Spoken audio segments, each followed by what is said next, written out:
Mark, a boda cyclist, claims he was knocked down by a speeding boda rider, which fled, leaving him to be arrested by a traffic officer, Kato Denis. Instead, Mark found himself under arrest 9 days ago and was asked to pay a fine of 15,000 shillings if he wanted to regain possession of his motorcycle. And because he did not have the money, Mark handed in his old phone to the traffic officer, promising to bring the money later. The Office of the Inspectorate of Government, IGG, picked interest in the case. He was given the 15,000 shillings after making an appointment with the traffic officer to bring the money at 5 p.m. We fixed the necessary gadgets to capture the conversation and images. It's 5:30 p.m, the rush hour when most people are returning home, and the traffic builds up in Wandegear. When Mark approached Kato, as he concluded the day's work, he was told to return on Thursday at 8 a.m.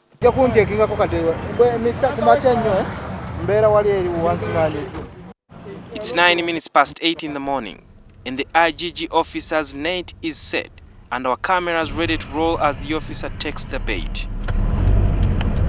When it started drizzling, Kato was busy, but moved to where Mark had positioned himself.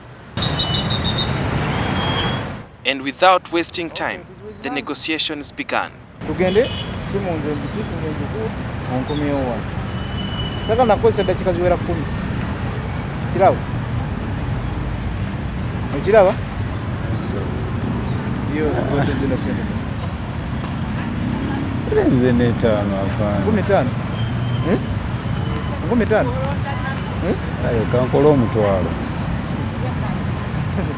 Kale ujja kwongerako olukumi lumu bw'onoba oyagala okugenda awalala nze ninye boda enkumi owa olabye oti kati nkola emmeka olwo gumu lukumi kati genda oleete njagizasula kati leeta ebbiri nze ntambule mangu ninye boda mangu ngende njireeto nindire wano sigaga n'akatabo kano.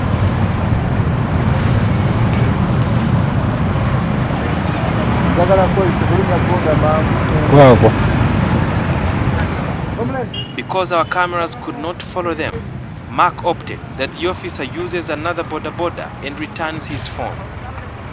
After 10 minutes, Kato returned with the phone, which he handed to Mark, who gave in the 10,000 shillings. The detectives swung into action and arrested Kato, leaving onlookers perplexed. Trapped, he attempted to drop the 10,000 shillings bait. Take your money, don't drop it. From a boda man. I found it, that man, actually, he remained, I had his what? His phone? I had his phone. Or what? That phone? He was then taken to a nearby police post to record a statement, but was also found with more 35,000 shillings, which he had collected before 10 o'clock in the morning. Shocked and in fear, the officer looked as the charges against him were read out.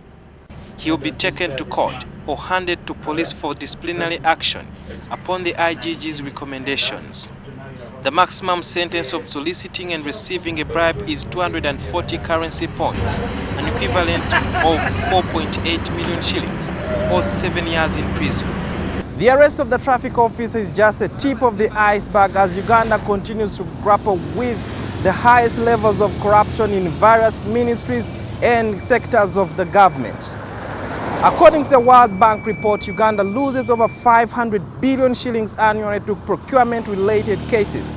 And the law does not pardon a person who has been found taking a bribe of 1,000 shillings or the other one who has been found stealing 1 billion shillings. Sudhir Byaruhanga, NTV.